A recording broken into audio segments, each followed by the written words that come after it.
दुर्बल आणि वंचित घटकातील बालकांना स्वयं अर्थसहाय्यित तसेच विना अनुदानित शाळांमध्ये 25% राखीव जागांवरती प्रवेश देण्यात येतो।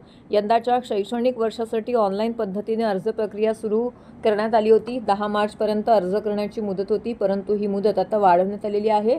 बालकांचा मोफत आणि सक्तीच्या शिक्षणाचा अधिकार अधिनियम 2009 मधील 12C1 नुसार दुर्बल व वंचित घटकातील बालकांना स्वयं अर्थसहाय्यित व विना अनुदानित शाळांमध्ये 25% राखीव जागांवरती प्रवेश देण्यात येतोय।